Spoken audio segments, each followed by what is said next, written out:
What the?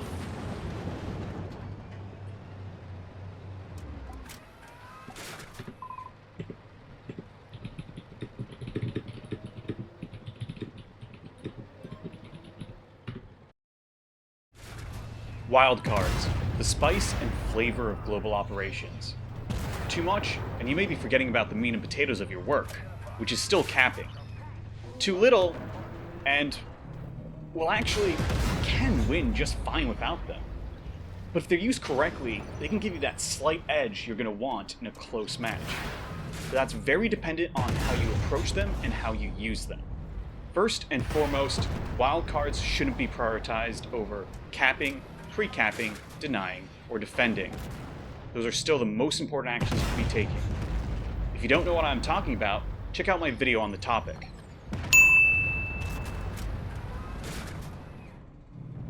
As of patch 0.18, there are 3 wildcards.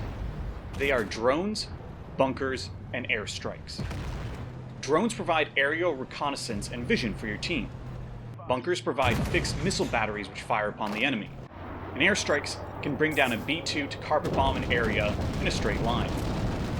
All of these wildcards take the same amount of time to capture, but they're most certainly not all equal. First and foremost, drones. The ability to have vision over an area. Help spot a pesky TD or armored fighting vehicle which is shooting pot shots at you from a distance. But it doesn't really help you win caps. It makes smoke useless for the other team in that area, but it's a really small return for 30 seconds. Also, if you got a good chance of hitting a target already, you're probably going to have vision anyhow. Given how small the benefit is, it really doesn't help the fact that you can be easily shot down by anything with an autocannon or a missile. Thus, the drone wildcard is the least valuable wildcard. Furthermore, I'd say that capturing a drone over capturing an uncaptured point is the objectively wrong decision. Capturing a wildcard over an uncaptured point is bad, but a drone is even worse. Please try to avoid making this mistake. Next up, you have bunkers. The bunkers are more or less like the ones you have protecting your team from spawn camping. They rapid fire multiple missiles which can inflict devastating damage.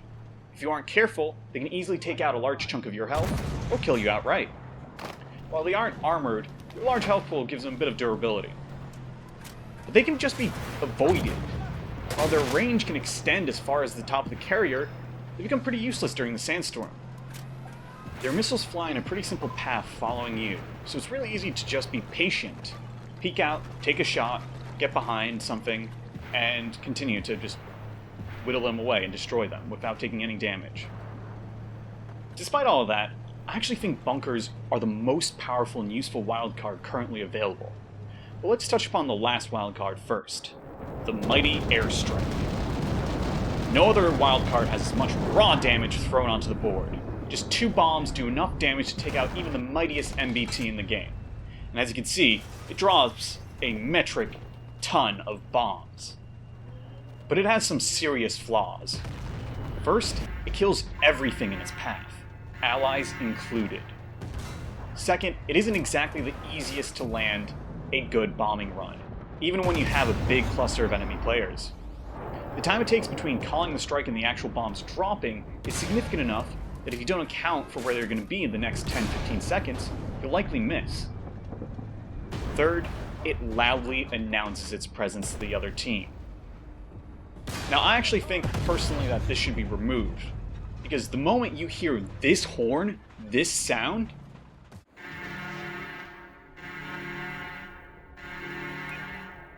you should know to look immediately to the sky to figure out where the bomber is going. Even if you are directly in its path, you usually have enough time to scatter and run out of the way. That is, of course, unless you're employing the Prometheus school of running. So in summary, the bombing run requires skill to employ successfully. It can just as easily hurt your team as it can help your team. And there was a substantial delay between when the enemy is alerted to the bombing run and when the first bombs start to drop. Thus, the bombing run is second in the line of most useful wildcards. It can help get kills to win a match, it'd be rather inconsistent. And here we arrive at the exact reason why I rate bunkers as the best available wildcard. They are consistent. The very worst thing they can do is deny an area for a little bit, or serve as a distraction for the enemy team. However, they can be employed very effectively in specific cases during the first 2 phases. The way you maximize the effectiveness of bunkers is by treating them the same way you treat the bombing run. Drop it in the middle of a big group of enemy tanks. Unlike the bombing run, the deployment is instantaneous. You don't have a loud horn alerting its presence, so a tunnel vision enemy player can easily not notice them until they start taking damage. While you don't have the luxury of deploying them anywhere on the map, they can be very effective at their key points. First, if you're fighting or defending either 1 or 3 in the first phase, dropping a bunker on the other team's side of the point cuts them off from easy reinforcements, while potentially throwing a massive amount of damage onto them. A well-timed bunker can easily help you win and hold this point for the rest of that phase. Next, when you're fighting over 4 and 5 in the second phase, placing a bunker in the middle of the enemy's side helps make bringing reinforcements more awkward as they're forced to take a longer route around. Again, a well-timed bunker drop here can get a few kills. Keep in mind, you have a 60-second window of opportunity to use your wild card. If you don't see a group, wait.